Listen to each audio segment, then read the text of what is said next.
Bueno, señores, y como habíamos anunciado, ya está con nosotros Sabrina Acosta, la licenciada, ¿verdad?, en psicología, por supuesto, de la Red Integral de Salud Mental. Y que bueno, vamos a aprovechar, ya que hicimos el intento, ¿verdad?, de una entrevista y por asuntos técnicos no se pudo lograr, pero ya estamos aquí y es lo importante, ¿verdad? Así que bienvenida, Sabrina. Gracias, gracias. Para mí un gusto nuevamente estar con ustedes, de verdad que sí. Gracias, gracias. Mira, Sabrina, estamos, por supuesto, ante todo esto que ha pasado, ya como profesional de la salud mental, si te has tocado o cómo ha venido ya en tu ejercicio dando la asistencia, si esto quizá ha tenido un cambio luego de esta lamentable tragedia que ocurrió el pasado 8 del mes de abril. Bueno, pues por supuesto, sabes, más que hablar de un cambio, es el impacto emocional Sí. de este duelo colectivo que estamos atravesando como nación, como país, ya que el alcance de este suceso, pues tenemos el impacto directo de las víctimas, de cada persona que tenía a alguien cercano ahí, como también el impacto indirecto de aquellos que no necesariamente tuvieron una pérdida tangible en el lugar, pero están siendo impactados emocionalmente por la vivencia que se está teniendo. Solamente el hecho de saber, de estar expuesto al dolor ajeno, al dolor, podríamos decir como nación, como sociedad, de las pérdidas humanas, independientemente de, pues te hace atravesar por lo mismo, cada quien en su medida, en su impacto, y nosotros como entes sociales que estamos para aportar y para acompañar al buen estado emocional, a la salud mental, pues claro que hemos tenido que dar soporte, dar apoyo.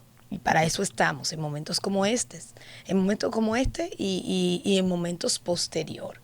Porque este duelo se extiende, estamos experimentándolo, pero de hecho ya hay inclusive muchísimas personalidades que otros eventos a un plazo un poquito más largo, eventos para julio, para agosto, inclusive lo han suspendido, lo Sí. han aplazado. ¿Por qué? Por empatía, porque de alguna manera tienen una relación de algún tipo y quieren empatizar y hacerse sentir que están acompañando a las personas que han padecido de manera directa estas pérdidas. Se puede hablar de que, aunque no hayan familiares o fallecidos o víctimas de algunas personas, existe un tipo de duelo de personas ajenas de los que estaban allí, o sea, que no eran parientes, que no eran amigos, simplemente por el shock, por el impacto emocional. Claro que sí, ese duelo colectivo está, es lo que te digo, víctimas indirectas,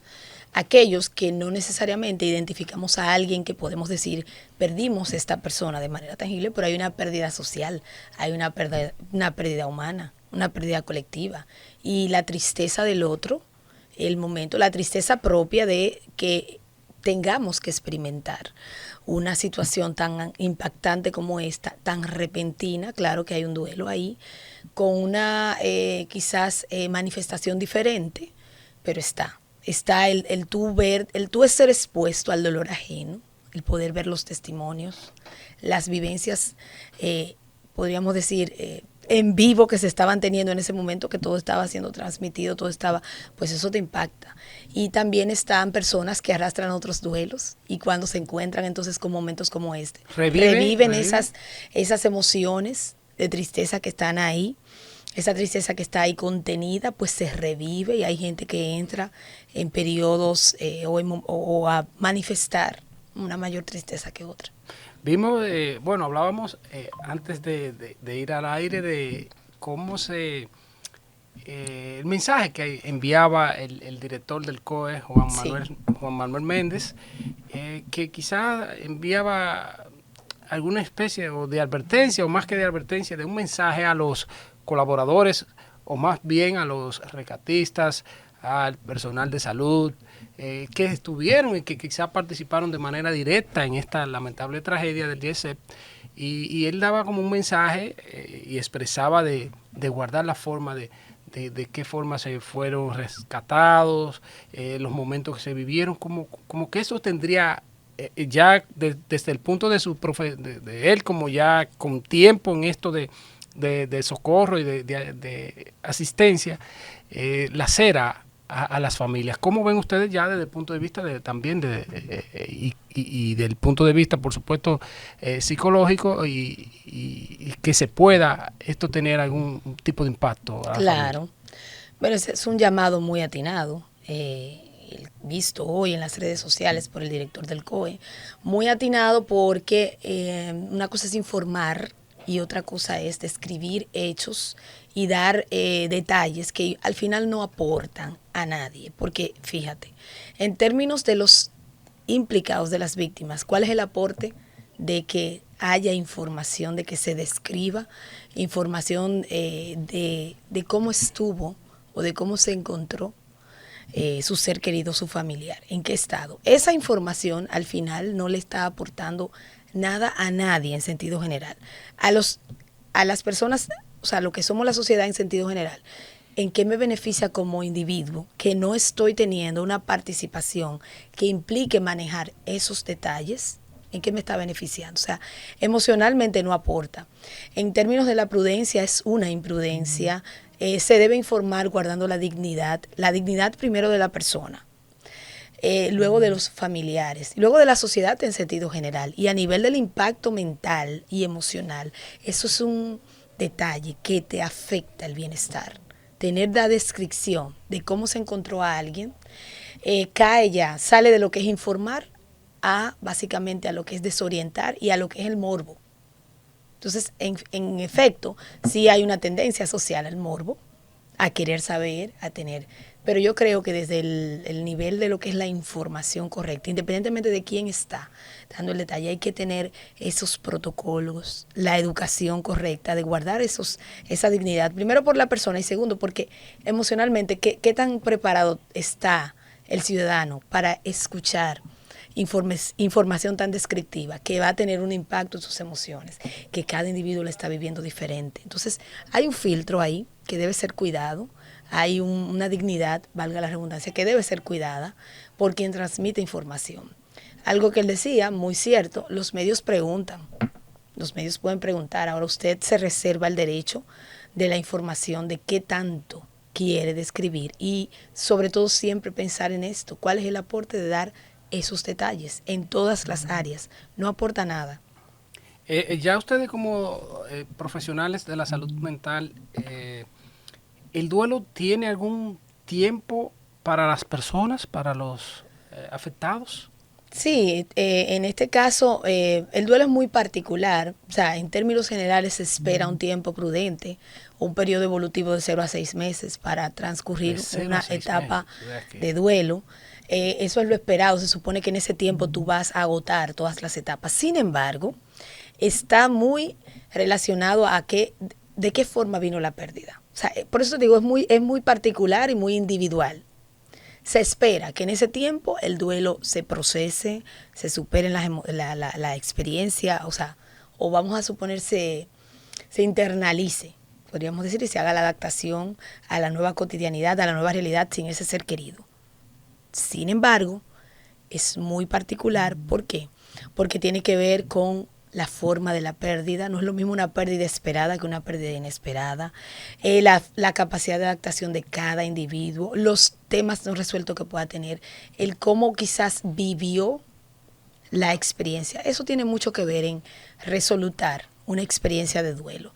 Claro está, sin caer en el otro extremo, ya cuando un duelo, en términos generales, eh, se extiende a un periodo de un año, entonces ya estamos hablando de un duelo patológico, pero lo que se espera en este tipo de catástrofes o de situaciones es que a lo mejor la gente se tome un poquito más de tiempo de los 6 meses para vivir esta experiencia, pero que pueda estar debajo del año y ser acompañado para poder pues concluir este periodo en su vida, esta experiencia de duelo. Sabrina, mediante el duelo es necesario llorar, buscar acompañamiento, expresarlo de algún tipo y quizás no guardarlo para poder superar eso. Es Nos necesario. gustaría que sea luego de la pausa, que nos dé, ¿verdad?, los detalles, ya ustedes como especialistas del área de psicología, sobre todo con esta cantidad de personas y esta conmoción que ha sucedido en la República Dominicana.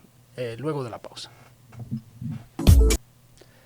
Continuamos con esta entrevista interesante a la ¿verdad?, licenciada en psicología, también experta en terapia, ¿verdad?, familiar y demás, y miembro de la red de psicología. Sabrina, hablábamos antes de la pausa de el duelo, cómo se debe vivir para poder quizás superar y ya cambiar e ir aceptando una pérdida. Claro, es importantísimo que la emoción de la tristeza, que el duelo se pueda expresar, pueda hacerse vivencial. ¿Cómo, No todo cómo, el mundo tiene la información ni la educación de que debe expresar sus emociones de la forma que en el momento las esté sintiendo, de que debe ser acompañado, de que debe canalizar. Por eso es importantísimo, sobre todo en situaciones como esta, que tiene la particularidad de lo repentino, lo impactante, las distintas aristas de situaciones que se dieron atravesando esta pérdida, pues es importantísimo en situaciones así como esta que haya un acompañamiento, porque hay demasiadas emociones manifestadas, expuestas. Pero sí, en sentido general, el duelo debe expresarse y se expresa de manera diferente. Hay personas que necesitan hablar, hay personas que necesitan un tiempo en silencio y luego poder ser acompañados en su silencio para poder expresar. Hay personas que necesitan escribir, otras lloran sin dificultades, otras no lloran de inmediato. Necesitan ser acompañados para poder llorar, para darse el permiso de llorar, porque tienen otras situaciones en relación a cómo viven las emociones y no necesariamente se dan ese permiso de llorar. Entonces es muy de acompañar particularmente, pero lo ideal es exponer el dolor, sacar ese dolor, ser acompañado en esa forma en la que expongo mi dolor y luego ser consolado por un especialista, o sea, ser apoyado desde la comprensión de ese dolor y poder acompañarte a readaptarte, tener ese proceso de adaptación. En un duelo se sufren y se lloran muchas cosas, o sea, hay dolor por distintas situaciones. Hay dolor por la pérdida en sí, en este caso, pérdidas humanas. Hay dolor por cómo fue la pérdida. Hay dolor quizás se llora por o se sufre por lo que no pasó. Se sufre por lo que sí pasó. En este caso de estas situaciones hay gente que dice, mira, yo a esa persona le dije que no saliera. O yo motivé a esa persona a salir. Entonces se genera culpa por distintas situaciones. Cuando hay O diferencias, quizás en momentos y no se esperan tragedias como esta. exactamente, hay quizá alguien que diga, mira, mi sobrino, mi primo, mi hijo no quería ir y yo le dije, vete a disfrutar. Todo eso genera una culpa en el que y entiende quizá yo debía hacer. La sensación mucho de qué pude haber hecho se da en el duelo. Tal vez si yo hubiese hecho y efectivamente todo esto hay que canalizarlo con un acompañamiento en terapia para poder descargar a la persona, para poder racionalizar si realmente había algo que tú podías o no podías, porque en la mayoría de los casos son pensamientos, podríamos decir, distorsionados que la gente genera para mantenerse en la culpa de lo que no hizo y mantener de manera más prolongada su tristeza, su dolor. A veces no, sencillamente no lo habla, lo siente y hay que ayudarlo a que pueda interpretarlo y expresarlo. Se acompaña para describir exactamente qué te duele. Hay gente que su respuesta es, no solamente me duele la pérdida, sino eso, lo que yo no hice, lo que yo debía haber hecho, o que yo no llegué, o la gente tiene muchos dolores. Lo que no se dio en el momento en que estábamos bien y ahora, o sea, esa calamidad, este pesar de esta sensación de frustración, de lo que no pude vivir con esa persona, muchísimas cosas. Los planes post. Bueno, lo que pasa es que para la semana de arriba, luego teníamos este plan. Hay gente que llora y sufre también esto, lo que planeó y no se dio. Se duele la etapa de vida en la que la gente muere, la forma, en este caso de pérdidas humanas, es que una persona de esta llena de vida. O sea, es muy diferente a cuando esperas la partida de un ser querido, y un ser querido que quizás está en una etapa de vida ya en la tercera edad, donde a lo mejor ha vivido y se espera. No es que no haya un duelo, existe y se da, claro que sí, pero las experiencias son muy diferentes. Por eso es importante el acompañamiento. El acompañamiento que hablas, sabemos que deben ser también especialistas en la salud mental, pero ese otro tipo de acompañamiento que es familiar, de amigos, Claro. ¿cómo debe ser el comportamiento de esa persona? Porque sabemos que quizás no, tú no llores bueno, si no tiene quizás los conocimientos, no sabría cómo actuar. Exacto. ¿Algún mensaje El acompañamiento social, básicamente, de lo que es el amigo, la familia, el hermano, el que está ahí, el vecino, o sea, el ciudadano. El acompañamiento básico es estar al lado del otro. Tiene mucho que ver con la persona. Dar palabras, palabras de apoyo. Cuentas conmigo, estamos acá. Dar un abrazo, importantísimo los abrazos. Si la persona permite. Hay personas que viven su duelo desde el aislamiento y el silencio. Eso debe respetar y se le debe dejar un mensaje a esa persona que lo manifiesta desde esa forma de saber que estamos acá. Para cuando la persona quiera y decida acercarse, hablar. Evitar el cuestionar, evitar decirle cosas a alguien que te manifiesta que quiere estar un momento en silencio. O sea, el mensaje correcto es, si tú quieres hablar, si quieres decir algo, yo estoy aquí, me puedes llamar en el momento que sea, yo voy a estar. Dejarle saber al otro que cuenta con alguien. Si la gente permanece mucho tiempo en esa conducta, ofrecerle ese apoyo. Yo creo que quizás no necesariamente te sientes cómodo conmigo, pero si tengo que acompañarte a un especialista, si tenemos, cuentas con ese apoyo, porque el ser humano es muy particular. Pero en sentido general, el dominicano expresa su duelo de manera muy abierta, o sea, con manifestación de llanto, con lamento. Muy emotivo. Exacto. Emotivo, Y cuando sí. tú tienes una persona así, ese acompañamiento de darle esas palabras de consuelo, de darle ese abrazo, de estar cerca, es fundamental. Evitar el decirle que no, que todo va a pasar, que tranquilo, no. En ese momento escuchamos a la persona y somos empáticos desde la forma en la que está viviendo su dolor. No coartar nunca la tristeza, no coartar la forma en la que está manifestando, sino contener a esa persona, apoyar, sostener a esa persona en cómo le está haciendo, estar presente y guiar a esa persona de si vemos que su duelo está afectando su cotidianidad porque no está pudiendo llevarlo y llevar la vida cotidiana. Entonces sabemos, eso es una alerta que te dice, ahí estamos cayendo en un estado de una tristeza muy profunda. A lo mejor lo ideal sería que alguien te apoye, aunque sea para que hables y canalices, y guiarle a un profesional de la salud mental. Sabrina, sabemos que ustedes también que son terapeutas, ¿verdad? Orientan a la familia y demás.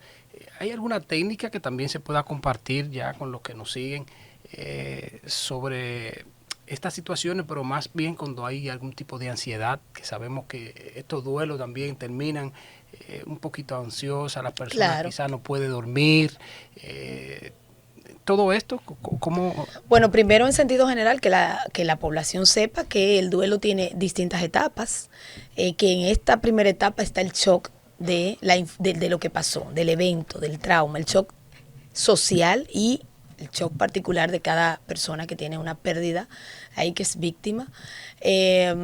Luego va a venir una etapa de negación ahí acompañadita de ese shock de no estoy entendiendo, no creo que esto pasó, y eso es un proceso donde nos toca estar pendiente, técnica, observar, apoyar, estar pendiente del otro, ver cómo está procesando. Luego viene una etapa de mucha ira, de nosotros estamos entrando.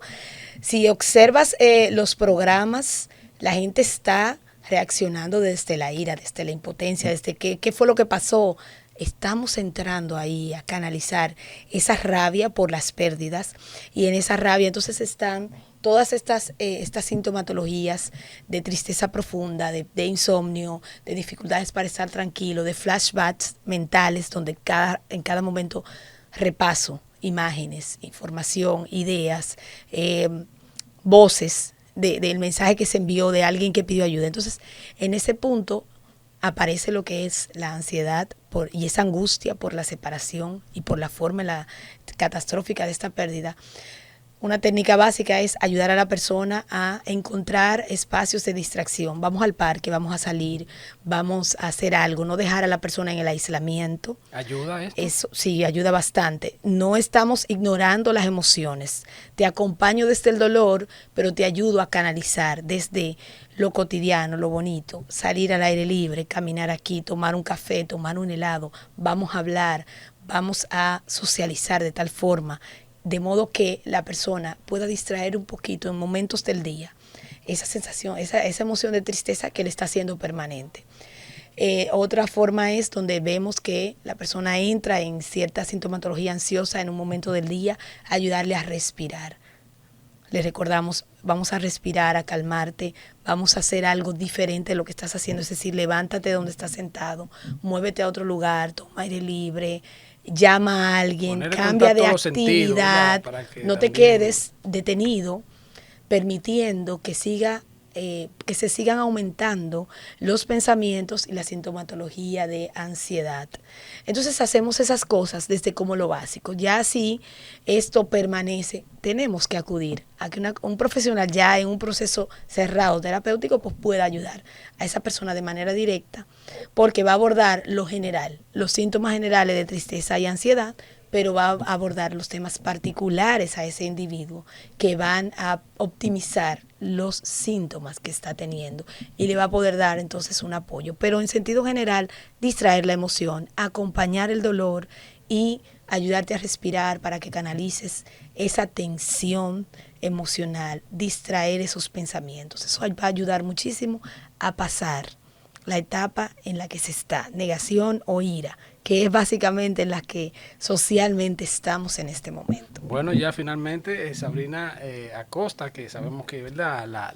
Toda esta experiencia, ya como también terapeuta, y que vemos, ¿verdad?, que lleva ese mensaje de aliento ya a esas familias que están allí, que están viendo y que necesitan ya ese último punto, quizás brevemente, de ánimo para seguir.